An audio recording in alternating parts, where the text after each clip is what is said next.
اب شہید کا واقعہ آپ نے بہت سنا، لیکن اس سے پہلے ایک ذکر بتاؤں. روزانہ کوشش کروں گا کہ اذکرونی اذکرکم کی منزل کو سمجھاتا ہوا آگے بڑھوں اور اپنی روحانیت کو کیسے بڑھایا جائے، اپنا لائف سٹائل اہل بیت کے لائف سٹائل جیسا کیسے بنایا جائے.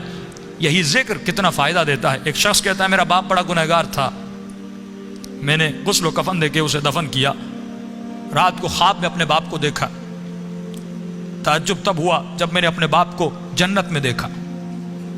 میں نے کہا بابا آپ تو بڑے گنہگار تھے، آپ تو بڑے خطا کار تھے، آپ جنت میں کیا کر رہے ہیں؟ اس نے کہا میرے لال 3 دن تک میری قبر میں آگ جل رہی تھی، 3 دن تک مجھ پر فشار قبر عذاب قبر میں مبتلا تھا، لیکن 3 دن کے بعد کچھ قبریں چھوڑ کر ایک نیک خاتون کو دفن کیا گیا، جس کی آنے کے بعد پورے قبرستان میں جن جن پہ عذاب ہو رہا تھا ان پر اللہ کی رحمتیں نازل ہونے لگیں.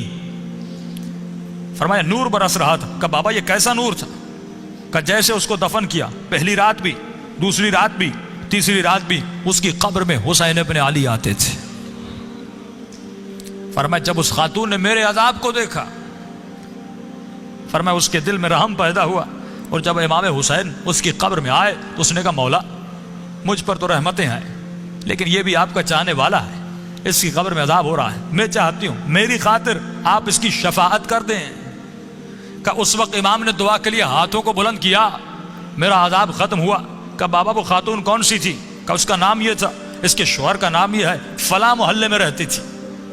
یہ نیند سے اٹھا، اس محلے میں گیا، اس شخص کا نام پوچھا کہ فلاں خاتون آپ کی زوجہ تھی؟ کہاں؟ کہ اس کا کون سا ایسا عمل تھا؟ کیا وہ بہت زیادہ نمازی تھی؟ کہ نہیں، صرف واجبات پہ عمل کرتی تھی. کہ بہت زیادہ قرآن پڑھتی تھی؟ کہ نہیں، مختصر قرآن پڑھتی تھی. کہ کوئی ان کا خاص بہت زیادہ ذکر تھا؟ کہ نہیں، ایک عام سی زندگی گزارتی تھی لیکن اخلاق کی اچھی تھی. اس نے کہا اتنا پوچھ کیوں رہے ہو؟ اس نے سارا واقعہ بتایا کہ آپ کی زوجہ کی خاطر میرے باپ کی شفاعت ہو گئی. کوئی تو ایسا عمل ہوگا جس کی وجہ سے امام حسین اس کی قبر میں گئے.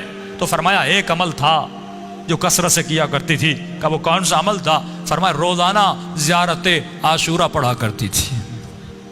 یہ مقام اذکرونی اذکرکم ہے کہ ہمارے چاہنے والوں تم ہمیں یاد کرو، ہم تمہیں یاد کریں گے.